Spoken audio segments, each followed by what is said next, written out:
Soutien à la République démocratique du Congo. Nous apprenons que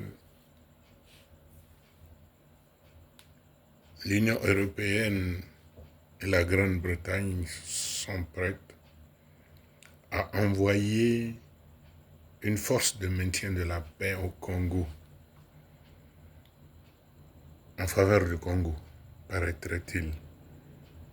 Eux qui ont signé un accord commercial avec le Rwanda sur les ressources minérales, les ressources de ce sol du Congo, pas du Rwanda. De surcroît, pour parler de maintien de la paix, une force de maintien de la paix, ou une force d'instauration de la paix, dans quelles conditions? Est-ce que cette force-là va repousser le M23 jusqu'au-delà des frontières du Congo, jusqu'au Rwanda, ou bien ils vont les laisser à Goma et Bukavu et parler de maintien de la paix? Ce serait vraiment ridicule. Le Congo ne doit pas se prêter à un tel jeu. Et le Congo doit être capable de dire non. Comme disait Sékou Touré, quand un homme refuse, il dit non. Samori Touré dit quand un homme refuse, il dit non. On dit non pour quelque chose, on ne dit pas non pour dire non. Non pour l'intérêt de son pays, non. Parce qu'on sent que la vie de ses parents sont menacées, qu'on ne peut pas mieux vivre. L'intellectuel étant celui qui permet à sa population, à ses parents, à ses frères, à ses congénères, d'améliorer leurs conditions de vie, il est bon que les intellectuels congolais se lèvent pour une fois et réfléchissent.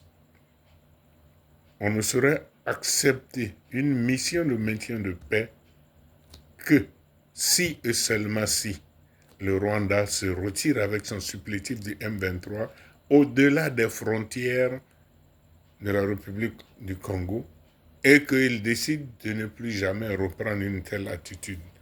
Sinon, à mon sens, si le Congo doit rester dans cette guerre, le Congo va totalement rester dedans. Si le Congo doit se sauver, c'est aujourd'hui ou jamais que le Congo doit se débarrasser de ces sanctions de partout qui sont en train de le sucer au point de faire du Congo un pays extrêmement riche, mais où les populations vivent la misère de la pauvreté.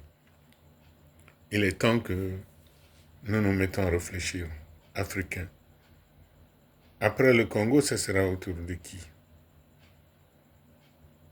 Sûrement, pour obtenir certains avantages, les gens ne vont pas hésiter à provoquer la même situation dans un autre pays d'Afrique. Lorsque vous êtes 5 et qu'on vient chercher un pour aller l'exécuter, si le groupe dit « mais non, c'est pas moi », il laisse amener l'autre après l'exécution, on vient rechercher un autre, les 3 autres disent « non, non, c'est pas grave, c'est pas nous ». Mais lorsque leur tour arrive, ils sont tout seuls, ils restent seuls. Le dernier se dit, mais si nous nous étions mis ensemble pour nous défendre, on ne nous aurait pas tous abattus de cette manière.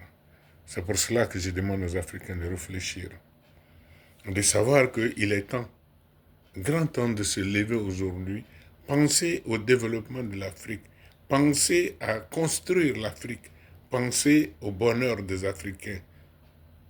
Tous les présidents doivent être capables de mettre en évidence leur développement, le bien-être des populations. On ne peut pas être toujours juste. Quand je regarde la Côte d'Ivoire d'aujourd'hui et la Côte d'Ivoire d'hier, on se dit qu'il y a des gens qui peuvent développer leur pays, des présidents qui peuvent développer l'Afrique. Sans parler de politique ni autre chose. La réalité est là, elle est criable. Donc le Congo doit se rendre compte que si on laisse instaurer une force de maintien de la paix dans les conditions actuelles, Bukavu et Goma, aux mains des rebelles du M23, ça sera la chute pour le Congo. Ça sera vraiment le déshonneur. Et je dis, comme disait Almami Samori Touré, Mieux vaut mourir dans l'honneur que de vivre éternellement dans la honte et l'humiliation. Non, soutenons le Congo. Que l'Afrique soutienne le Congo. Qu'on ne laisse pas la RDC seule. On peut le faire de plusieurs manières. On peut le faire par des pressions diplomatiques. On peut le faire par des actions. On peut le faire par aider. On peut le faire en finançant le Congo dans sa guerre injuste et une guerre qui lui est imposée. Chers amis africains, n'abandonnons pas l'Afrique.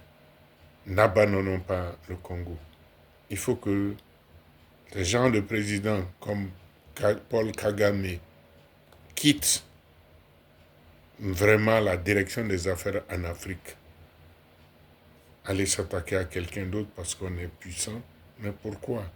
Encore si c'est pour instaurer une justice, si c'est même pour rien que pour faire de l'exploitation. Je vais m'arrêter là.